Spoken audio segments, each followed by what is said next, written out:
नमस्कार मित्रांनो, मी काली माझ्या ब्लॉग मध्ये तुमचे स्वागत आहे। सुंदर असं फूल माझ्या हातात दिसत असेल ते हे मला आधीने आणून दिलं होतं। पेट्रोल पंपवर थांबलो, तिथे हवा मारत होतं तर छान फूल दिसत होतं। ते बोले लावून बघ, लहान मुलांसारखं लावून मटकून बिटकून झालं आणि आम्ही निघालो बघा आता चौरंगीनाथला। चौरंगीनाथ हे मंदिर खूप सुंदर असं डोंगर माथ्यावर आहे आणि हे सोनसर गावामध्ये, तालुका कडेगाव, जिल्हा सांगलीमध्ये आहे। आणि जातानाच खूप सुंदर असं डोंगर वगैरे लागला। त्यातून आम्ही घाटाच्या खाली गेल्यानंतर मंदिराजवळ आलो आणि तिथे गेल्यानंतर आपल्याला हा सेल्फी पॉइंट भेटतो। सेल्फी पॉइंटवर वरती गेलो आणि तिथे गेल्यानंतर सुंदर असा नजारा बघायला मिळाला आणि मग तेवढ्यातच आम्ही थोडेसे व्हिडिओ वगैरे पण काढले आणि फोटो काढले। तिथून निघाल्यानंतर आपल्याला जवळच तिकीट घर लागते।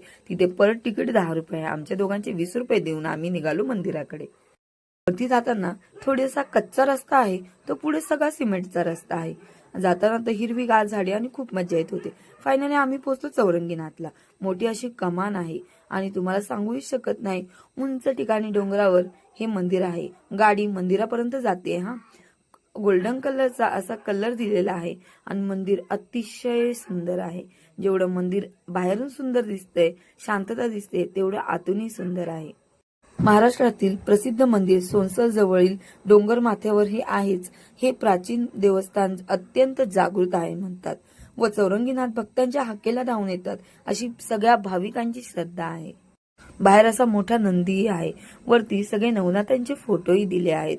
आतमध्ये गेल्यानंतर तुम्ही व्हिडिओ काढू नका असं सांगितलं होतं, मग तेवढा होईल तेवढा व्हिडिओ काढून आम्ही बाहेर आलो। बघतो तर काय, इथे नाथांचा चिमटाही ठेवला आहे। जमिनीवर शेंदूर लावलेले चौकोनी हे पाषाण आहे। या पाषाणाखाली असलेल्या गुहेत चौरंगीनाथांनी तप साधना केली होती।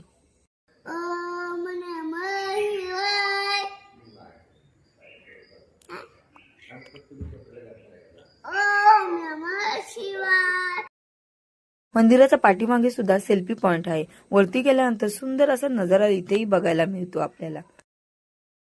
दर्शन घेतल्यानंतर आम्ही खाली निघालो। खाली येताना जो सेल्फी पॉइंट आहे त्या सेल्फी पॉइंटच्या खाली मस्त असं बसायला केलं आहे। इथे आतमध्ये गेलो, आतमध्ये गेल्यानंतर बसायला बाक वगैरे पण होती आणि स्वच्छताही होती।